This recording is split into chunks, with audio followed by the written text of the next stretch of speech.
بسم اللہ الرحمن الرحیم۔ اللہ کے نام سے شروع جو بے حد مہربان اور نہایت رحم کرنے والا ہے۔ ناظرین کرام، ایک ایسی تسبیح جو آپ کی زندگی بدل دے گی۔ دن کے کسی بھی وقت میں اس تسبیح کو پڑھ لیں اور رات ہونے تک آپ اپنی بیماریوں کو اپنی آنکھوں سے دور ہوتے دیکھیں گے۔ یہ تسبیح آپ کے جسم کی ہر بیماری، چاہے وہ اندرونی ہو یا بیرونی، چھوٹی ہو یا بڑی، ختم کر دے گی انشاءاللہ۔ اگر آپ خود بیمار ہیں یا آپ کے گھر میں کوئی بیماری سے لڑ رہا ہے اور علاج کرتے کرتے تھک چکے ہیں تو یہ تسبیح آپ کے لیے ہے۔ صبح خالی پیٹ اس تسبیح کو پڑھ کر مریض پر پھونک دے یا پانی پلائیں، انشاءاللہ آپ کو شفا ملے گی اور آپ کی زندگی سکون سے بھر جائے گی۔ یہ بات تو میرے تمام دیکھنے اور سننے والے بھائی بہن جانتے ہیں کہ قرآن مجید کے ہر حرف میں ثواب، تاثیر، شفا اور برکت رکھی گئی ہے۔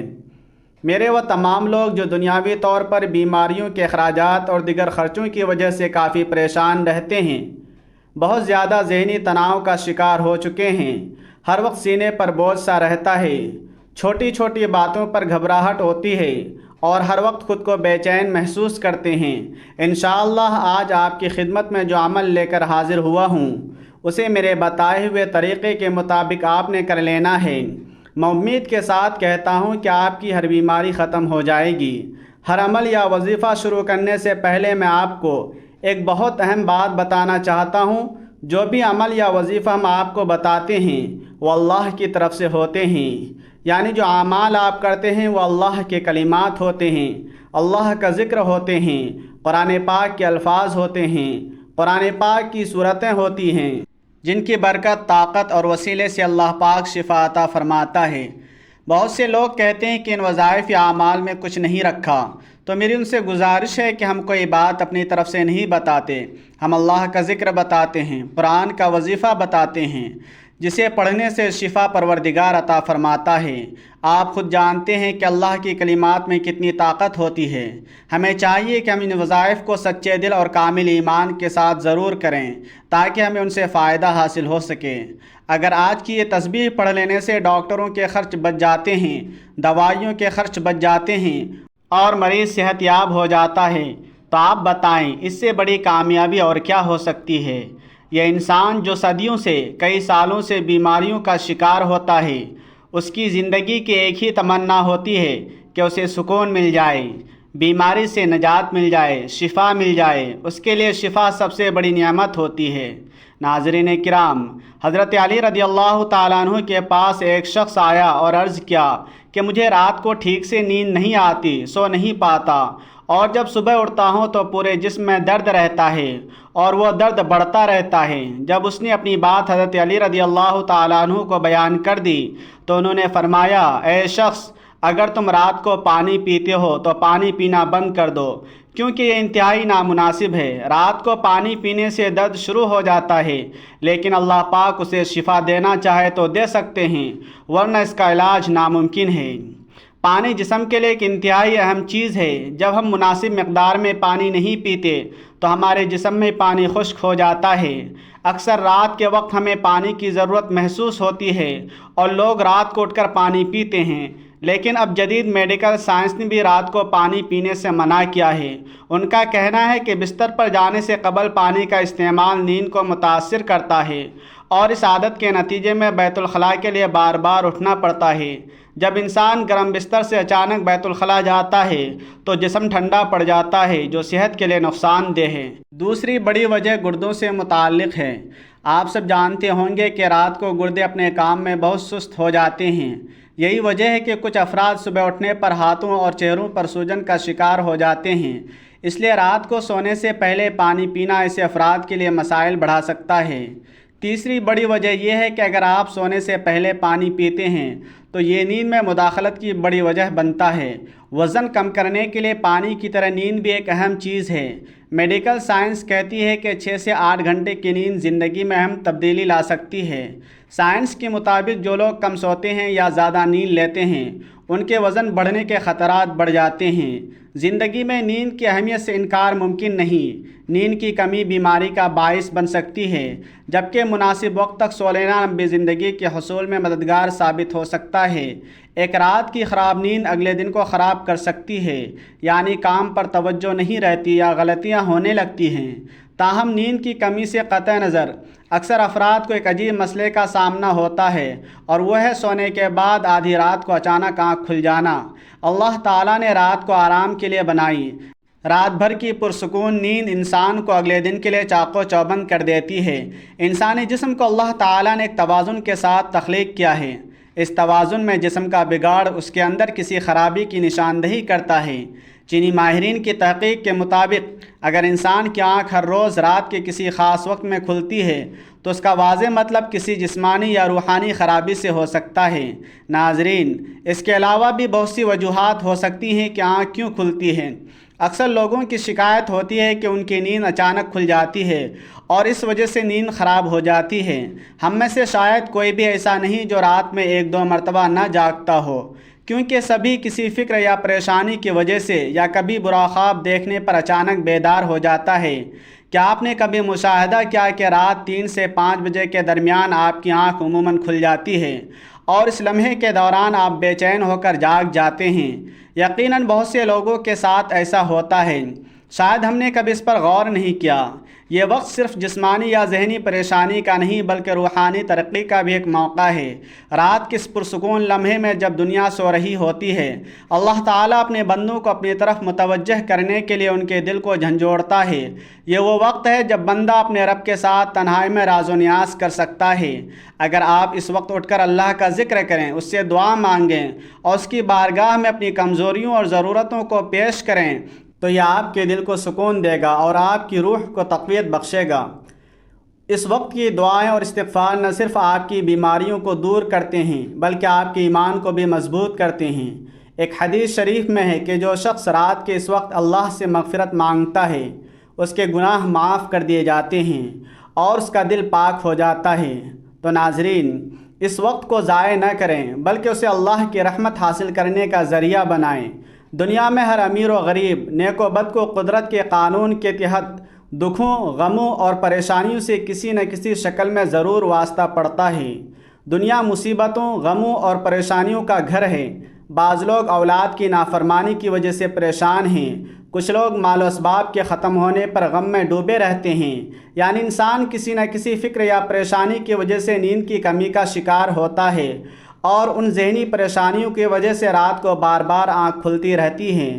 تو چلیں نبی کریم صلی اللہ علیہ وسلم کی احادیث مبارکہ کی روشنی میں آپ کو بتاتے ہیں کہ ایسا کیوں ہوتا ہے، اور پھر جدید سائنس کی روشنی میں بھی بتائیں گے۔ اگر دوبارہ آپ کے ساتھ ایسا ہو تو اس وقت آپ کو کیا کرنا چاہیے جس سے آپ کو زندگی کی ہر خوشی مل جائے۔ اگر آپ رات کو اچانک نیند سے بیدار ہو جاتے ہیں تو آپ کسی مرض میں مبتلا نہیں بلکہ خوش نصیب انسان ہیں، کیونکہ اس لمحے کے دوران آپ کا رب آپ کو یاد کرتا ہے۔ یہ رحمت کے فرشتے ہوتے ہیں جو آپ کو بار بار نیند سے اٹھاتے ہیں۔ رات کے وقت اللہ تعالیٰ اپنے بندوں کے زیادہ قریب ہوتا ہے تاکہ وہ ان کے لیے رحمت اور توبہ کے دروازے پوری طرح کھول دے۔ حضرت ابو ہریرہ رضی اللہ تعالیٰ عنہ سے مروی ہے کہ حضور اکرم صلی اللہ علیہ وسلم نے فرمایا، ہمارا پروردگار ہر رات آسمانی دنیا پر نزول فرماتا ہے۔ جب رات کا آخری تہائی حصہ باقی رہ جاتا ہے تو آواز دیتا ہے، کون ہے جو مجھ سے دعا کرے میں اس کی دعا قبول کروں؟ کون ہے جو مجھ سے سوال کرے میں اس کی مطلوبہ چیز عطا کروں؟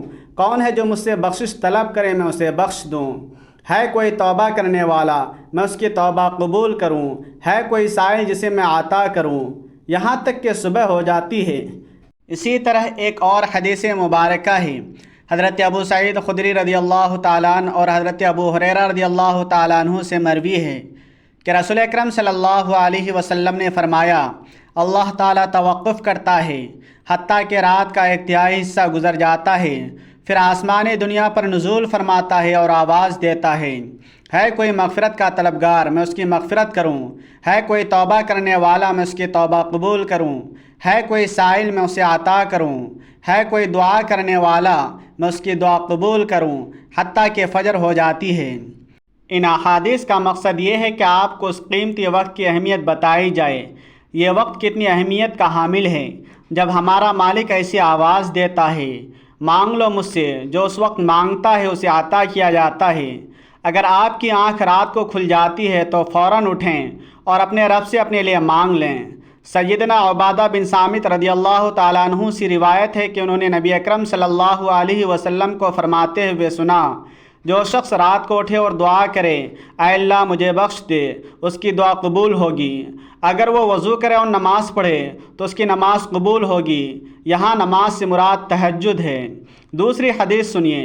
حضرت سیدنا ابو سعید خدری رضی اللہ تعالیٰ عنہ روایت کرتے ہیں کہ میں نے نبی کریم صلی اللہ علیہ وسلم کو فرماتے ہوئے سنا، جب تم میں سے کوئی ایسی خواب دیکھے جسے وہ پسند کرتا ہے تو وہ اللہ کی طرف سے ہے، اسے اللہ کا شکر ادا کرنا چاہیے، اور اگر اس کے علاوہ کوئی ایسی چیز دیکھے جسے وہ ناپسند کرتا ہے تو وہ شیطان کی طرف سے ہے، اس کے شر سے پناہ مانگے، اس کا ذکر کسی سے نہ کرے تو اسے نقصان نہیں پہنچائے گا۔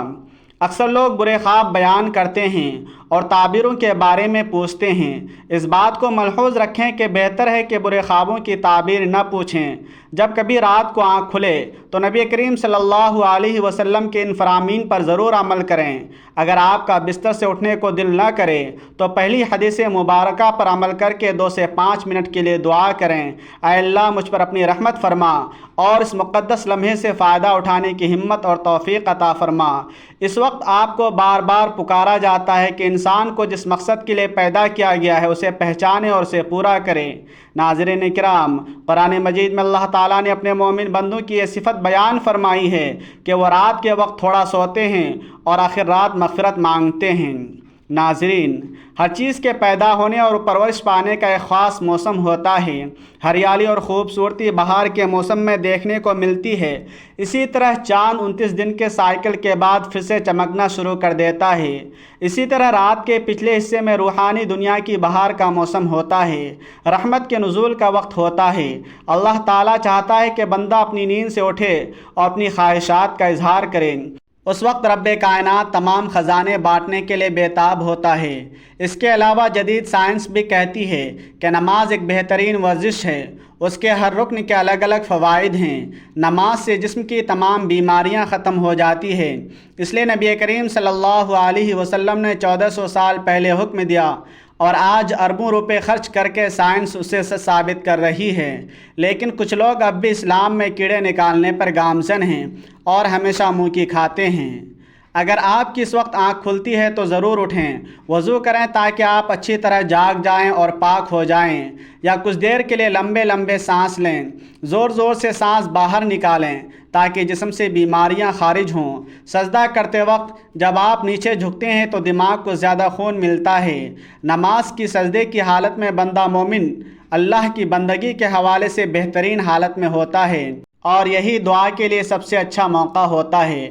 کیوں نہ ہو، کسی مومن کے لیے اپنے رب کے سامنے عاجزی اور بندگی اختیار کرتے ہوئے اپنی پیشانی جھکانا، اس کے قدموں میں رکھ دینا بہت محبوب ہوتا ہے۔ اس کے نتیجے میں اللہ تعالیٰ اپنے بندوں کو بہترین نعمتوں سے نوازتا ہے اور اپنے قرب کا شرف بخشتا ہے۔ رات کو تہجد کے بارے میں اللہ تعالیٰ کا ارشاد ہے، اور رات کے کچھ حصے میں تہجد پڑھ لیا کرو جو تمہارے حق میں زائد چیز ہے، عجب کہ تمہارا رب تمہیں مقام محمود میں جگہ دے۔ مقام محمود مقام شفاعت کبریٰ ہے، جس پر قیامت کے دن بحث ہو کر آپ صلی اللہ علیہ وسلم اپنی امت کی بخشش کرائیں گے۔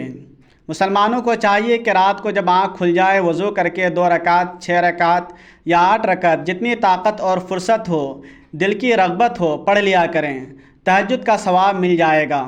اللہ تعالیٰ نے انسان کو اس دنیا میں صرف اور صرف اپنی عبادت، اپنی معرفت اور اپنی پہچان کروانے کے لیے بھیجا ہے، تاکہ وہ اللہ تعالیٰ کی عبادت اور بندگی کر کے اس کی ذات کو پہچان کر اس کی معرفت حاصل کرے، اس دنیا میں اللہ تعالیٰ کو راضی کر لے، اور پھر آخرت میں ہمیشہ ہمیشہ کی زندگی عیش و عشرت اور راحت و آرام میں بسر کرے۔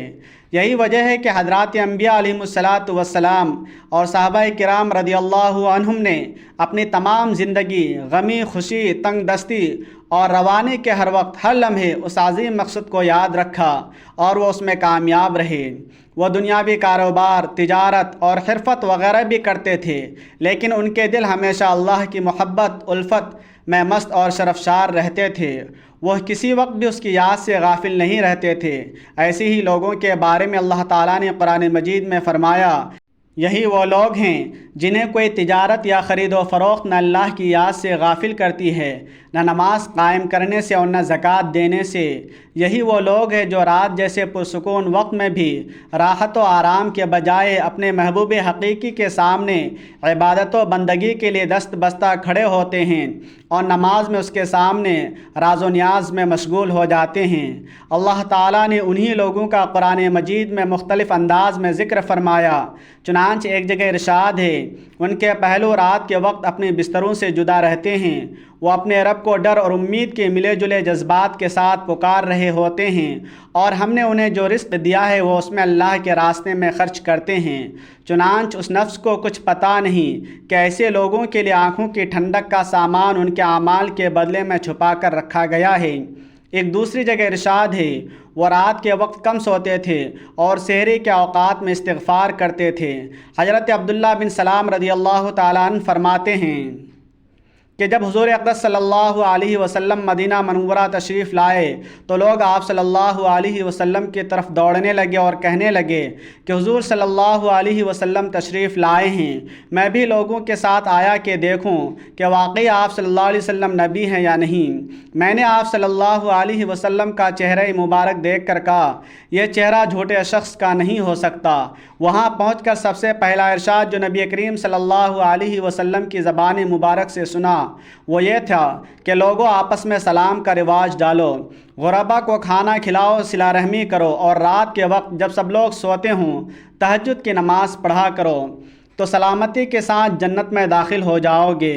حضرت علی رضی اللہ تعالیٰ عنہ سے مروی ہے کہ حضور اقدس صلی اللہ علیہ وسلم نے فرمایا، جنت میں ایسے بالا خانے ہیں جو آئینوں کے بنے ہوئے ہیں، ان کے اندر سب چیزیں باہر سے نظر آتی ہیں۔ صحابہ نے عرض کیا، یا رسول اللہ، یہ کون لوگ ہیں؟ یہ کن لوگوں کے لیے ہیں؟ حضور صلی اللہ علیہ وسلم نے فرمایا، جو اچھی طرح بات کرے، غربا کو کھانا کھلائے، ہمیشہ روزے رکھے، اور ایسے وقت میں رات کو تہجد پڑھے جبکہ لوگ سو رہے ہوں۔ حضرت بلال حبشی رضی اللہ تعالیٰ عنہ سے روایت ہے کہ رسول اللہ صلی اللہ علیہ وسلم نے ارشاد فرمایا، تم رات کے جاگنے کو لازم پکڑو، کیونکہ یہ تم سے پہلے صالحین اور نیک لوگوں کا طریقہ ہے۔ رات کا قیام اللہ کی طرف سے تقرب کا ذریعہ ہے، گناہوں کے لیے کفارہ ہے، گناہوں سے روکنے والی اور حسد سے دور کرنے والی چیز ہے قیام اللیل۔ تو میری آپ سب بھائیوں اور بہنوں سے گزارش ہے کہ جو تسبیح میں آپ کو بتانے جا رہا ہوں وہ تسبیح کون سی ہے؟ آج جو طریقہ میں آپ کو بتانے جا رہا ہوں اس طریقے سے آپ نے تسبیح کرنی ہے، پھر دیکھیں اللہ پاک آپ کو شفا عطا فرما دے گا، صحت والی زندگی عطا فرما دے گا۔ لیکن جب کوئی ڈاکٹر میڈیسن دیتا ہے تو اس کا پورا طریقہ بتاتا ہے کہ اس میڈیسن کو آپ نے اس طرح استعمال کرنا ہے۔ جو طریقہ میں نے آپ کو بتایا ہے، اگر آپ ڈاکٹر کے طریقے کے خلاف جائیں گے، اپنی مرضی سے وہ میڈیسن استعمال کریں گے، تو ہو سکتا ہے کہ آپ کو اس کا فائدہ حاصل نہ ہو۔ اسی طرح جو طریقہ میں آپ کو بتانے جا رہا ہوں اس طریقے سے آپ نے تسبیح کرنی ہے۔ یقین کریں کائنات میں کسی بھی فرد کو کوئی بھی بیماری لگ گئی ہو، کوئی ذہنی الجھن ہو، کوئی قلبی بے چینی ہو، کالا پیلا جادو ہو یا جنات کا سایہ ہو، آج کی یہ تسبیح پڑھنے کے بعد آپ اپنی اندرونی حالات کو بدلتے ہوئے خود دیکھ لیں گے، بیماریوں کو اپنی زندگی سے جاتے ہوئے دیکھ لیں گے۔ اس تسبیح کو آپ نے کس طرح پڑھنا ہے بڑی توجہ سے نوٹ فرمائیں۔ بیماری بھگانے والی ایک تسبیح دن میں کسی بھی وقت پڑھیں، بیماری کو اپنی آنکھوں سے بھاگتے دیکھیں گے۔ یہ کلمات آپ نے سجدے کی حالت میں بیٹھ کر ایک تسبیح پڑھنی ہے، باوضو ہو کر، اول و آخر درود شریف کے ساتھ۔ درود شریف چاہے کوئی بھی ہو، کلمات یہ ہیں، ان کلمات کو آپ نے پڑھنا ہے۔ انشاءاللہ آپ کی تمام بیماریاں دور ہو جائیں گی۔ بیماری میں پریشان ہو کر انسان روحانی علاج بھی کرنا چاہتا ہے، لیکن اسے درست راستہ نہیں ملتا اور وہ ٹوٹکوں میں لگ جاتا ہے۔ ایک مسلمان کی حیثیت سے ہمارے پاس رسول اللہ صلی اللہ علیہ وسلم کی دعائیں موجود ہیں، جو سب سے زیادہ اثر رکھنے والی دعائیں ہیں، لہٰذا بیماری کی حالت میں ان کا وسیلہ حاصل کرنا چاہیے۔ یہ طب رسول صلی اللہ علیہ وسلم ہیں۔ ابن ماجہ میں اس بارے میں بہت سی دعائیں اور رسول اللہ صلی اللہ علیہ وسلم کے دم فرمانے کا مفصل بیان موجود ہے۔ بخاری شریف اور مسلم شریف کے ایک متفق علیہ حدیث ہے۔ حضرت سیدنا عائشہ رضی اللہ تعالیٰ عنہا نے فرمایا کہ رسول اللہ صلی اللہ علیہ وسلم اپنے گھر والوں کی بیمار پرسی کرتے تھے تو اپنا دایاں ہاتھ مریض کے درد والے حصے پر پھیرتے اور یہ دعا پڑھتے: اللہم رب الناس اذہب الباس اشفی انت الشافی لا شافی الا انت شفاء لا یغادر سقما۔ اے اللہ، اے لوگوں کے پروردگار، پریشانی کو دور کر، تو شفا عطا فرما، تو ہی شفا دینے والا ہے، تیرے سوا کوئی شفا دینے والا نہیں۔ ایسی شفا عطا فرما جو بیماری کو باقی نہ چھوڑے۔ اس دعا سے پیاری اور اجابت کرنے والی دعا اور کون سی ہو سکتی ہے؟ یہ دعا آپ کسی بھی بیماری کے لیے کریں، کسی بھی بیماری سے نجات کے لیے آپ اس عمل کو لازمی کر لیں۔ جب یہ عمل پورا ہو جائے تو اپنے سامنے ایک گلاس پانی لازمی رکھ لیں۔ یہ عمل پورا ہونے کے بعد اس پانی کے گلاس پر پھونک کر وہ پانی خود پی لیں۔ اگر آپ خود کسی بیماری میں مبتلا ہیں تو اس پانی کو خود پی لیں، ورنہ اس مریض کو وہ پانی پلائیں۔ پانی پر پھونک مار کر خود بھی پی لیں اور گھر میں بھی کوئی بیمار ہے اسے بھی پلائیں۔ ایک دن یہ عمل کر لیں، یقین مانیں دوسرے دن جب آپ اس عمل کو کریں گے، اس کی نیت کریں گے تو مریض کی طبیعت بہتر ہونا شروع ہو جائے گی۔ اس تسبیح میں اتنی برکت اور طاقت رکھی گئی ہے کہ اگر آپ کا مریض کسی ہسپتال کے ICU میں بھی پڑا ہوا ہے تو اسے بھی اس طرح یہ عمل کر کے وہ پانی پلائیں تو مریض اٹھ کر بیٹھ جائے گا۔ قرآن پاک میں بہت زیادہ شفا ہے، ہر صورت میں برکت اور طاقت رکھی گئی ہے۔ میرے وہ تمام بھائی بہن جو اپنے گھر میں بیماریوں کی وجہ سے پریشان ہیں، چاہے وہ چھوٹی ہو یا بڑی، آج کا یہ عمل ضرور کر لیں۔ ایک بات میری ہمیشہ کے لیے پلے باندھ لیں کہ جسمانی بیماری بہت چھوٹی چیز ہے، اصل بیماری سوچ کی بیماری ہوتی ہے۔ جس طرح دیمک لکڑی کو چاٹ جاتی ہے، اسے اندر سے کھا جاتی ہے، اسی طرح منفی سوچ بیماریوں کی طرح جسم کو اندر سے کھا جاتی ہے۔ اپنی سوچ کو مثبت رکھیں، پازیٹیو رکھیں۔ سید عالم حضور پرنور صلی اللہ علیہ وسلم نے ارشاد فرمایا: بے شک بہترین دوست اور وفا کرنے والی پاک ذات صرف اللہ کی ہے، ہر شے اللہ تعالیٰ کی ملکیت ہے، جو بھی اسے سچے دل سے پکارتا ہے وہ اس کی دعا ضرور سنتا ہے۔